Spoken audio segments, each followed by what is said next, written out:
Sejumlah harga bahan pangan seperti beras, cabai, gula pasir, kedelai, dan telur ayam mengalami kenaikan saat ini. Dan kenaikan harga beras bahkan mencapai 29% dibanding tahun sebelumnya. Lalu apa dampak kenaikan harga bahan pangan jika tidak cepat ditanggulangi oleh pemerintah? Kita simak laporan khas redaksi. Masalah pangan di negeri ini seperti menjadi persoalan pelik yang selalu berulang hampir setiap tahun. Pada momen tertentu seperti Idul Fitri, Natal, dan Tahun Baru, kenaikan harga pangan selalu saja terjadi. Kenaikan harga pangan ternyata tidak selalu menguntungkan pedagang. Di pasar tradisional Pati, Jawa Tengah misalnya, para pedagang mengeluhkan kenaikan harga gula pasir yang mencapai 30% dari harga normal. Gula pasir yang biasa dijual Rp12.000 per kilogram, kini mengalami kenaikan harga menjadi Rp17.000 per kilogramnya.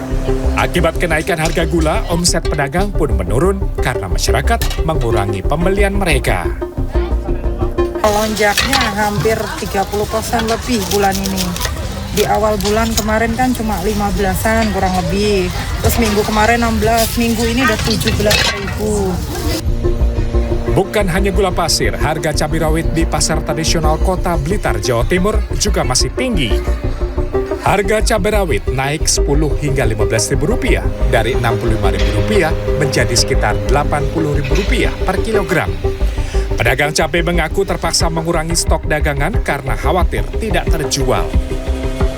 Stoknya nggak ada, panenan nggak ada. Sudah berapa hari itu? 3 hari. Awalnya berapa? Awalnya cuma 70, 65. Nah, otomatis berpengaruh ya, karena kan biasanya itu nggak akan semahal ini, jadi kan nanti mungkin harus bisa memanage untuk kebutuhan lainnya juga. Selain itu, harga kedelai yang turut naik berdampak pada produksi pangan olahan kedelai seperti tahu dan tempe.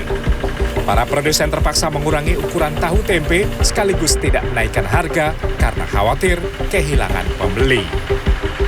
Takaran ukuran tetap, tapi ukuran jelinya takarannya dikurangi dikit lah. Dari 12,5 kilo turun jadi 12 kilo. Sebelumnya, kenaikan harga juga terjadi pada beras. Data Badan Pusat Statistik bahkan menunjukkan kenaikan harga beras lebih dari 29% jika dibandingkan tahun sebelumnya. Akibat kenaikan harga pangan ini, BPS juga menyebut inflasi tahunan pada Oktober sudah mencapai 2,56%. Jika dirinci berdasarkan kelompok pengeluaran, inflasi tahunan terbesar terjadi pada kelompok makanan, minuman, dan tembakau, yakni sebesar 5,41%. Ekonom dari Universitas Indonesia Teuku Rifki mengungkapkan inflasi akibat kenaikan harga pangan patut diantisipasi oleh pemerintah karena bakal berdampak pada daya beli masyarakat. Memang perlu diantisipasi oleh pemerintah. Sejauh ini kelihatannya memang inflasi masih cukup baik dan usaha pemerintah untuk menjaga kecukupan stok pangan relatif masih cukup membuahkan hasil. BPS memperkirakan kenaikan harga bahan pangan bakal terjadi hingga Februari 2024. Salah satu faktor penyebab kenaikan harga bahan pangan adalah faktor kemarau panjang akibat fenomena El Nino. Tim Liputan CNN Indonesia.